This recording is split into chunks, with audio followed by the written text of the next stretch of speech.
for ESG and ESG. My name is Shavonna McCaleb, and I am today's moderator. If you're just joining us, please go to the chat box and introduce yourself with your name and the region you represent. As a reminder, this office hour session is being recorded for public record. A copy of the slide deck and recording will be emailed to all attendees. Next slide, please. How to ask a question. All questions must be submitted in the chat box. Please type your organization and question into the chat box. The team will read questions out loud at the end of the presentation and will provide answers, if possible, throughout the presentation. All questions and answers entered into the chat box will be recorded as part of public record. Next slide, please. Today's office hours session agenda includes the following: ESG CV update, office hours update, upcoming trainings, ESG and ESG CV question and answer, spotlight series presentation, proper financial backup source documentation. Next slide.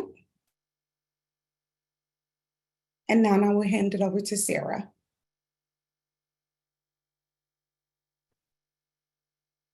Thank you. Good morning, everyone. Just a few updates for 2021 contracts. HMIS, has everybody entered their contract numbers into HMIS yet?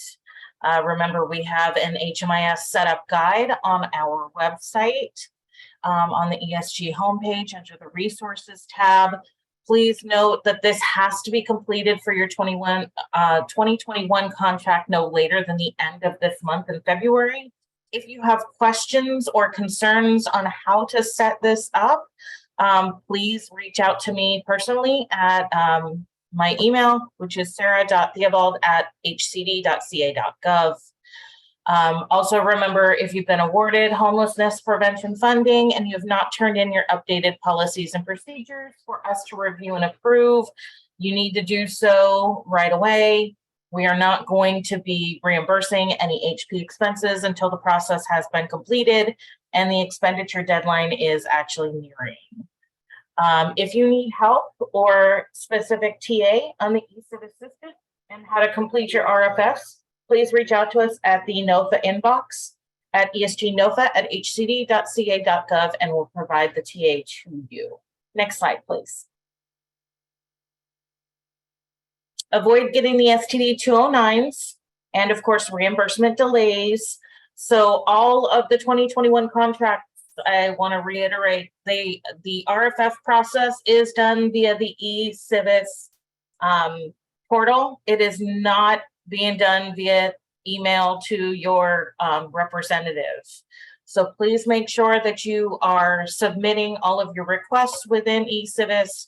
You have to have your request for funds that is signed by whoever the authorized signer is, and a detailed expense report. If it is lacking either one of those, you will get an STD 209 back requesting for the submission to be corrected and for you to resubmit within eCivis. Remember, we are also conducting mini monitoring for every single reimbursement request. So you will be receiving a request anywhere from 3 to 4 line items, which will also include complete client files if you're requesting any type of reimbursement for rapid rehousing and or homelessness prevention expenses. Remember that all supporting documentation has to be redacted and submitted via the secure SharePoint site. Do not email it to the rep. Be sure to have the supporting documentation ready to submit when requested from your representative. Next slide, please. 2022 applications. So award announcements are coming soon, so stay tuned. I am literally in the process of wrapping up everything so that I can make award announcements. Match exemption applications are currently being scored, and those will be announced with the awards. Reminder, you cannot add additional people from your organization to view your application/award until the contract has been executed. So for your 2022s, You cannot add additional people. Whoever submitted the application is the account holder. Next slide, please. So new requirements and NOFAs coming soon, 2023 NOFA. It's in development right now. I am anticipating releasing sometime in March. You must use the HCD approved resolution template without any deviations. This is going to be a new thing. We will disqualify applicants for not meeting threshold that do not use the template and or a deviation is made within that template. And that's going to apply to all applicants across the board, meaning whether you're a COC or you're non-competitive or you're competitive. So please make sure you follow the directions within the application. We have spent a lot of hours going back and forth with people because they have not used the resolution template as required. Policies and procedures, PMPs, for all ESG components. So effective with your 2022 contract, once awards obviously have been made, if you were awarded whatever components you're awarded funding for, you must submit your organization's policies and procedures for us to review and approve. We will not reimburse any expenses for that component until your policies and procedures have been approved. Don't forget to review our policies and procedures, that's a tongue twister, on the ESG homepage under the resources tab. Next slide, please. Which brings us to the resources tab. So don't forget, we have all of our policies and procedures that ICF has been so kind to help us develop and implement. Make sure to check all of them out so that you stay compliant within your policies and procedures as well. Next slide, please. And of course, your ESG team representatives. We have Diana Prado, Giovanni Martinez, Tuesday Cool, and Anthony Zapata. If you have any questions, please reach out to your ESG representative listed above, or you can contact us at esgnofa@hcd.ca.gov. Thank you very much. Have a wonderful day. Back to you, Shabana. Thank you, Sarah. And now for ESG CD updates. Reminders for performance milestones. All program funds for projects, street outreach, emergency shelter, rapid rehousing, homelessness prevention must be expended by September the 30th, 2023. All funds for HMIS and administrative costs shall be expended by October the 31st, 2023. Final requests for funds, RFFs, must be submitted to the department by November the 15th, 2023. Next slide, please. Upcoming office hour topics. On 2/15, homeless eligibility policy. On 2/22, street outreach policy and eligibility documentation. On 3/1, emergency shelter policy and eligibility documentation. On 3/8, rapid rehousing requirements. Training site to register for office hours will be in the slide deck that will be emailed, as well as previous recordings of office hours. Next slide, please. Upcoming trainings for February. On February the 10th from 10 a.m. to 12 p.m., developing a diverse organization, recruitment, hiring, and retention, racial equity series. This session helps you build your toolkit for diversity and inclusion in recruitment and hiring while focusing on establishing targets, reaching new audiences, working against biases, and building trust so that all staff feel a sense of belonging. On February the 14th from 10 a.m. to 11:30. Effective non-congregate shelter session 2 community workshop series. This session will cover prioritization for non-congregate shelter. How does a community create an equitable process to prioritize individuals for limited non-congregate shelter? Next slide, please. Trainings for February and March continued. On February the 21st, at 12 p.m. to 1:30, effective non-congregant shelter session 3. This session will highlight funding and community considerations for ongoing non-congregant shelter. How can communities continue to support this intervention model? On March the 7th from 12 to 1:30 p.m., Housing Problem Solving, New and Non-Traditional Provider Series. This session will provide a fundamental understanding of what HPS is, how its core elements are implemented in relation to ESG funding, and why it is an incredible, valuable approach in homeless services. Next slide, please. And training for March, on March the 16th from 10 a.m. to 12 p.m. Shared Housing Community Workshop Series. We will discuss different types of shared housing, housing mates, how to optionalize shared housing, landlord engagement, and potential case management items to keep in mind to increase housing stability. Training site to register for the upcoming trainings will be provided in the slide decks. Next slide, please. And now we will pause to see if we have any questions.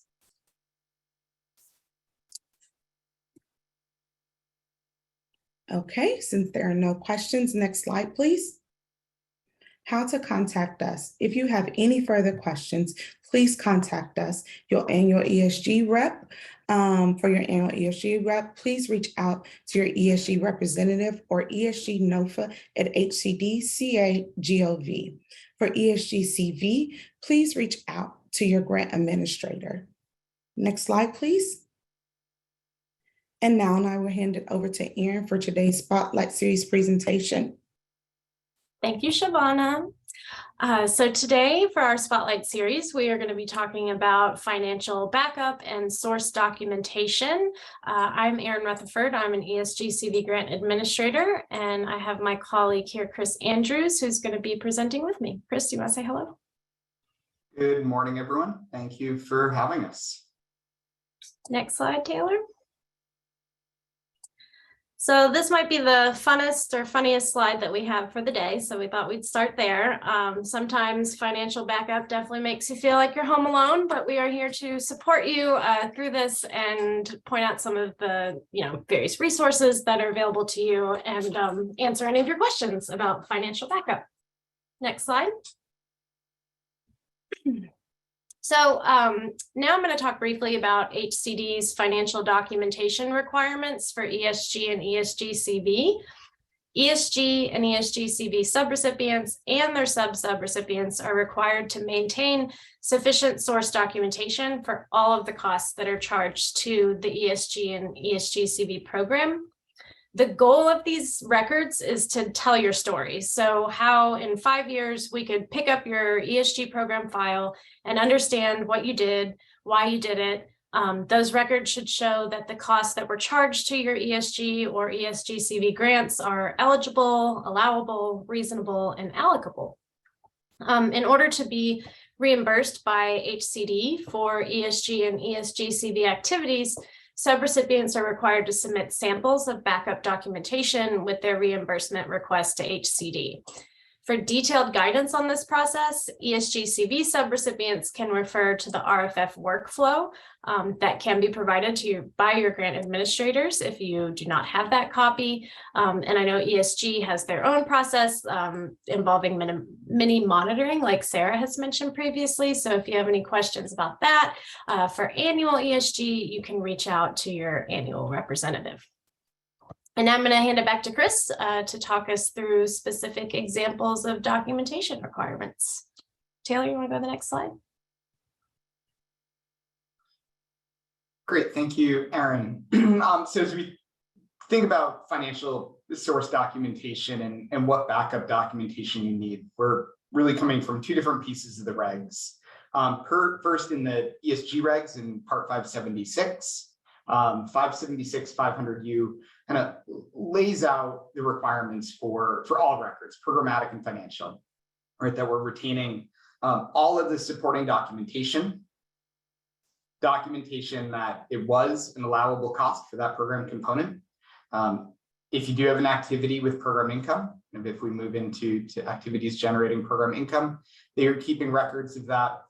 And then compliance with your expenditure limits and deadlines. And as Erin said, the goal of all this supporting documentation is to be able to continue to tell your story, to be able to show, to be able to look back and say, this is what we spent and why we spent it, how we spent it. Next slide. And the second part of the regs that provide guidance within source documentation come from 2 CFR Part 200. Under the financial management section, right, is the requirement that any recipient, any subrecipient is maintaining records that identify the source and the application of all funds. Where did you get the money from? What did you do with the money? And then under subpart E, under the cost principles, is that you're maintaining documentation of your administration of the program. What you did, how you did it, when you did it. Within 2 CFR 200, it states, and I think this is important to hold on to, that the objective of federal cost principles, while it may not feel it, is that it's not intended to be any more onerous than any other records that you would be maintaining. Right? The goal of the cost principles is to just show what you did, why you did it, and to hold on to that documentation. And so I think if we go to the next slide, how I think about my documentation standards for any file, any program that I'm working on, it's kind of going through the who, what, where, when set of questions, right? What was the cost? What did you do? When did you do it? How did you choose to do it? If you can hold documentation, and you can choose, right? You have flexibility in what documentation you're holding, but if you can show and answer each of these questions, you are maintaining an adequate set of documentation, right? And back to Erin's point, you want to still be able to show that in 5 years, or you want whoever is coming after you in your position to be able to pick up that file and show to anyone who's asking, oh, this is what we did, how we did it, why we did it, when we did it, and have that documentation to be able to tell that story. And when in monitoring, we talk a lot about the goal of monitoring is to be able to show your story from a programmatic side. And in financial documentation standards, it is very much the same. You want to be able to show your story from the financial side. And so let's go into some of the specific program components, beginning with street outreach, right? I think there are a lot of eligible activities, a lot of things you can do under the ESG-CV program. I think one of the great features of ESG and ESG-CV is how flexible you can be in what you do, right? You can do street outreach 100 different ways, and you can target different things in what you're doing. And you just need to make sure that you're maintaining that supporting documentation. Right? If you're funding for transportation, maintaining your receipts for gas, if you're making small purchases as part of your outreach activity, maintaining those receipts, the justification of what you did, why you did it.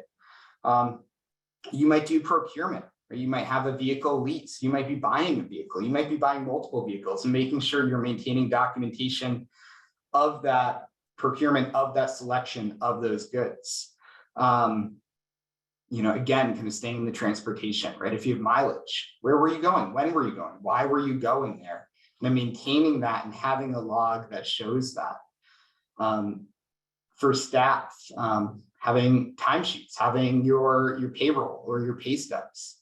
So anyone reviewing can say, okay, Erin worked 8 hours according to her timesheet in the month of January on outreach, and that is reflected in her timesheet. And then you can derive that from what that amount would be from her payroll or from her pay stubs. Next slide. All right, now we're gonna do a little poll. This first one we have is in relation to street outreach, and will hopefully help you understand documentation for some of these larger purchases. So in this example, an ESG-CV subrecipient purchased a vehicle for their street outreach program to transport program participants. What type of financial backup documentation is not necessary in the program file? And your Answers can be the procurement selection process, the documentation that drivers are paid by ESG or ESG-CV funds, documentation of the use of the car, or not sure. I'll leave it open for a few seconds for people to get their answers in. And this one's a little tricky, so you're looking for which piece is not necessary.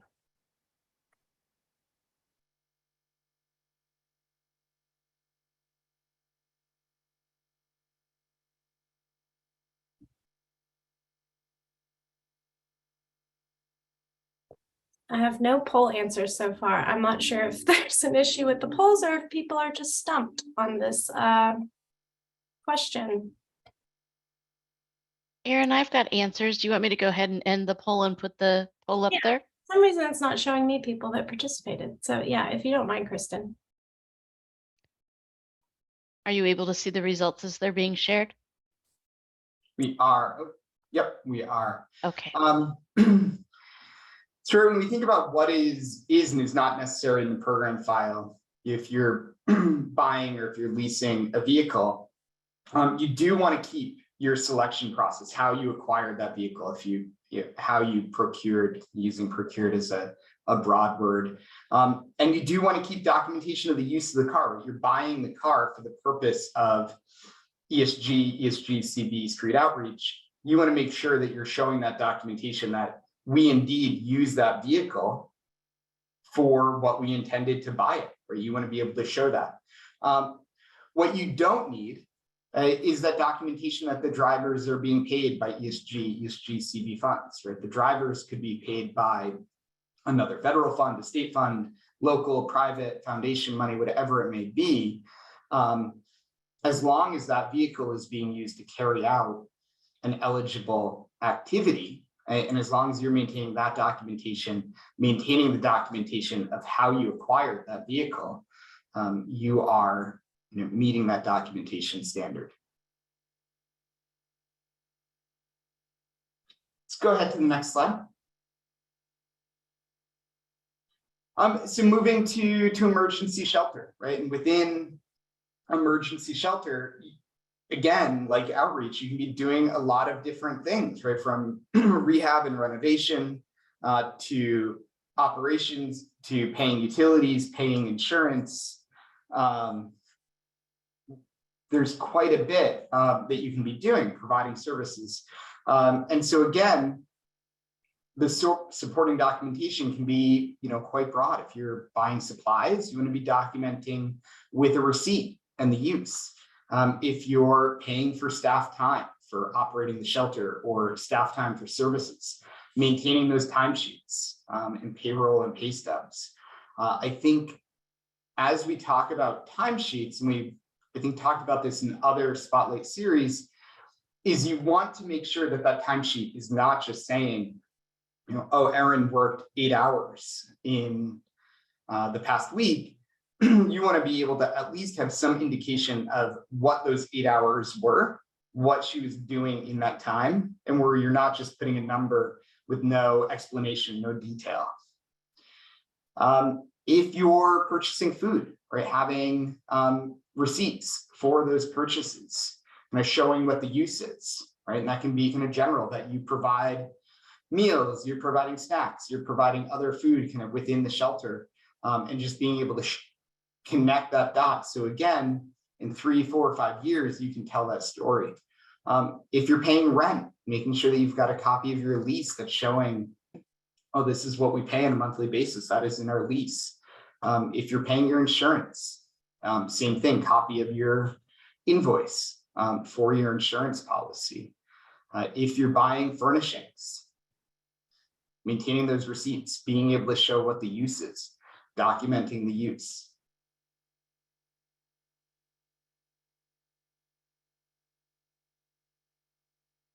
Moving to rapid rehousing, homeless prevention. If you're providing rental assistance, being able to tie that to the client, right? Being able to tie that to the rental agreement, to the rental agreement amount, showing that who you're paying that to is the landlord, the property manager, the property owner, whoever is is identified in your rental agreement.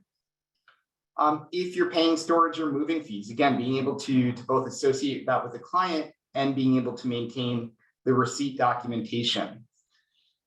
If you're providing services, transportation, job training, counseling, whatever it may be, being able to maintain a receipt or maintain your timesheets, your payroll for the delivery of those services, and being able to maintain an association between those services and the clients who are receiving them.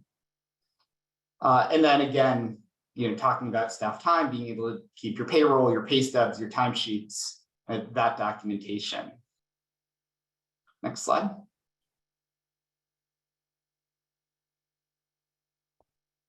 All right, so we're back to a poll that Kristen is going to help us out with. So for rapid rehousing now, for this example, an ESG-CV rapid rehousing program moved a program participant into a new unit. They paid the security deposit, first month's rent, and utility deposit. What type of backup documentation needs to be on file? Either the rental assistance agreement, the documentation of the payment made to the landlord, documentation the payment was reasonable, or all the above. Go ahead and launch that, Kristen.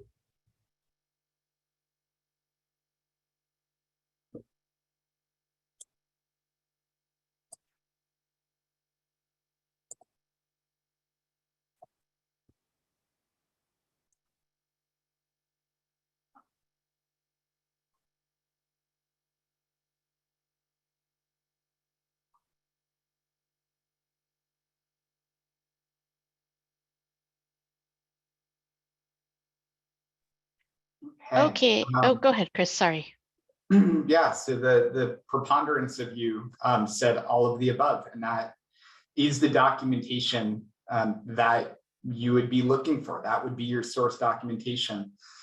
And this is a really good example, right? That when we talk about financial source documentation, there can be overlap with what might be in your programmatic client file, right? Your rental assistance agreement would be in that programmatic client file, but that is also documentation of what the payment needs to be.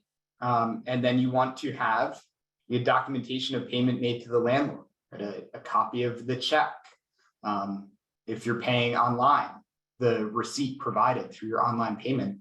And then documentation that the payment was reasonable. And this ties into within regular ESG, talking about FMR and rent reasonableness, within ESG CV, talking about rental reasonableness. And all of that would be playing into your supporting documentation for that expense.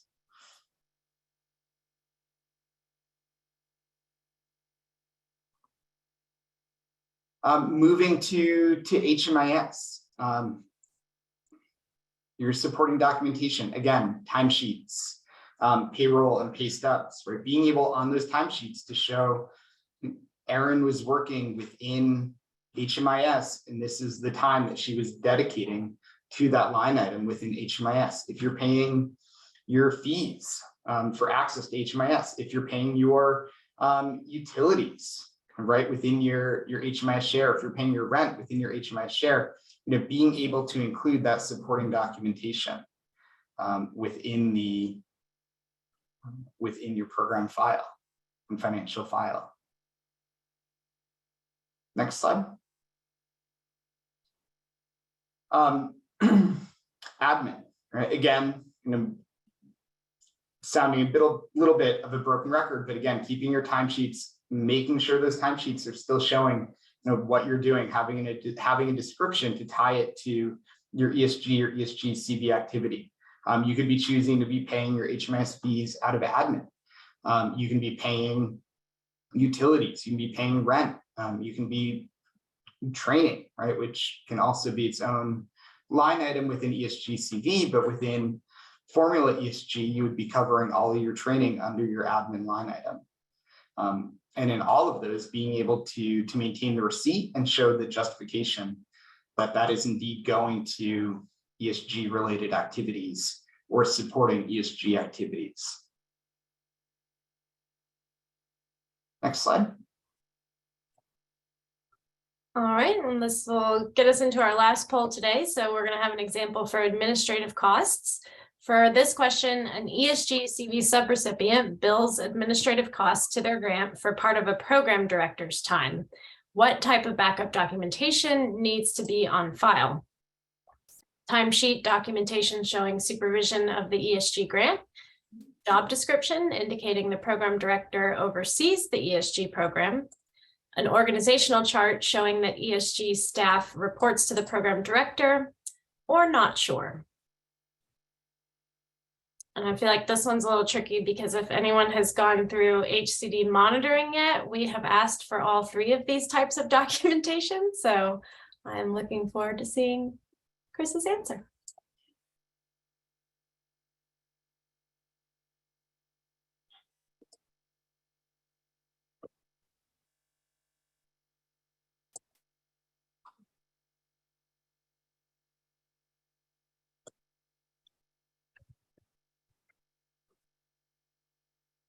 Great, thank you, Kristen.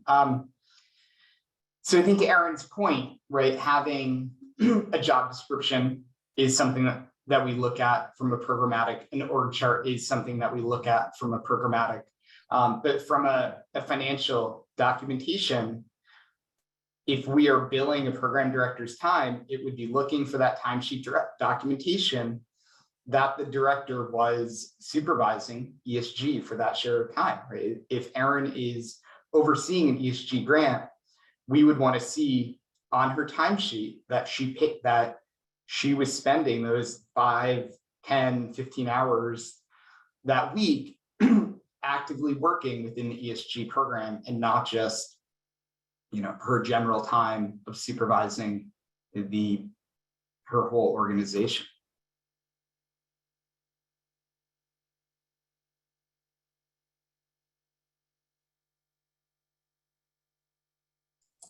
Sorry, I realized I was muted. We're going to open it up for question and answers now. I'll start with one of the first questions that was in the chat, and I can answer this. And Chris, if you have anything else you want to chime in, feel free. So our first question is, if ESG funds are used to purchase street outreach items, do you need to identify the dollar amount of each outreach supply bag in HMIS? And the answer to that is no. Unless the COC, your local continuum of care, requires that level of data collection, the answer is no. HUD does not require you to identify the dollar amount of each street outreach supply bag in HMIS. Anything else you wanted to add, Chris? Or no? Nope.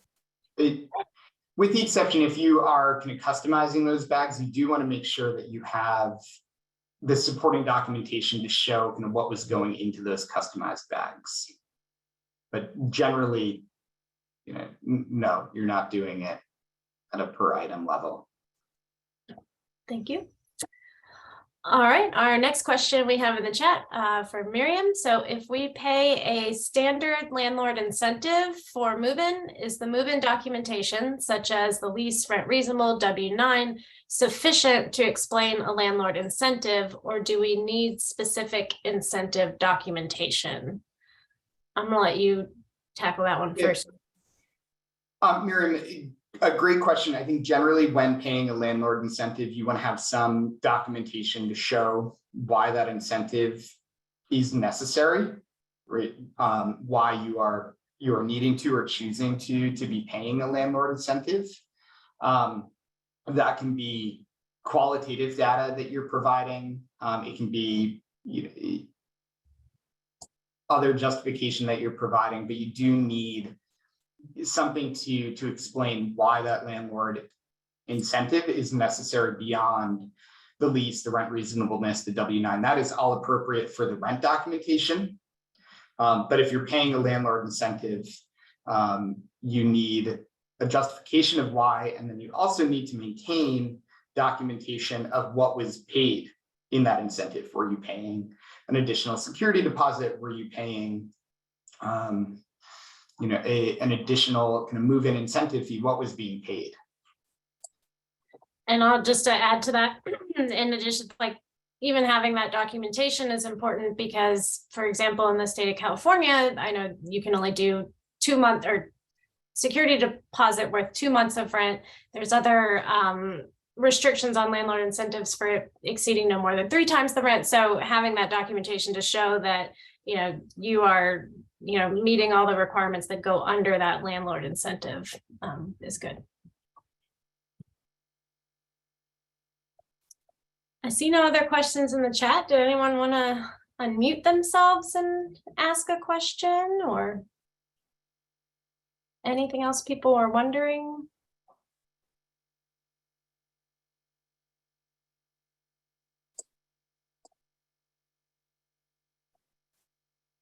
We'll hold for just a few more seconds in case anyone's typing anything in the chat.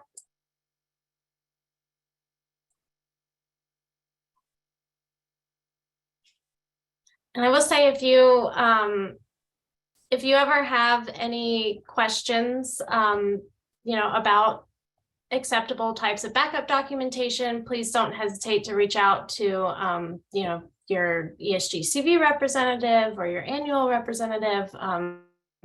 We have Chris Andrews and MDG, as subject matter experts on documentation as part of this ESG-CV contract. So we have very good subject matter experts on hand to answer any of our questions.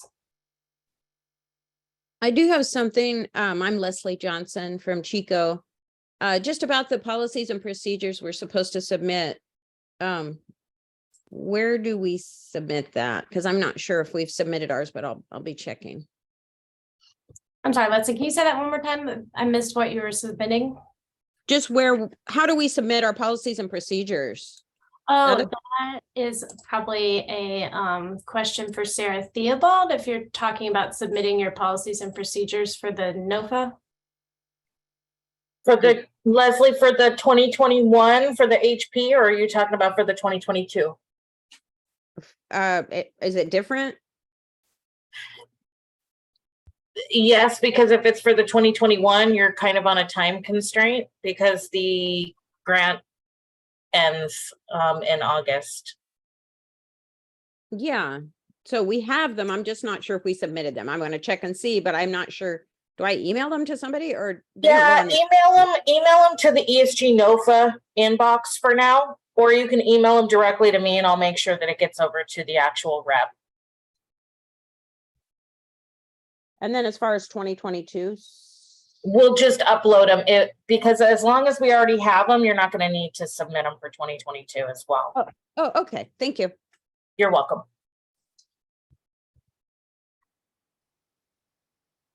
And then Deidre, I did want to see if you could clarify, you asked when the client file review meeting will take place. I'm not sure exactly what you're referring to. If you wanted to unmute yourself. Oh, hello, everyone. Yes, we're doing financial today. And so I guess I'm asking about the program client review documents. Because for ESG, CV, and ESG, I feel like sometimes they don't exactly require the exact same things. And so I was just wondering if I missed when that meeting will happen, or if it has occurred. I guess if I could be directed to that date so I can find those slides. Sarah, did you have anything to add about that? I'm sorry, I totally zoned out. I'm not going to even lie. What was the question? I do that to people. I guess my voice is a little too. Normally I don't get questions, so I'm kind of like. No, it's okay. I think I might have gotten an answer for Deidre. There is evaluating client eligibility on April 4th from 11 to 1. I think that might be Thank you. Yeah, right, eligibility and just sorry about that. All that stuff. Thank you. Thank you and sorry. Oh, I did want to plug something. I forgot to announce this earlier is each week I'm going to be showcasing kind of something new in eCivis, kind of like a hands-on training. So if you have specific topics that you want me to go over on how to do something within eCivis, drop it in the chat so that I can create PowerPoint slides for that. Otherwise, we'll just kind of touch on everything.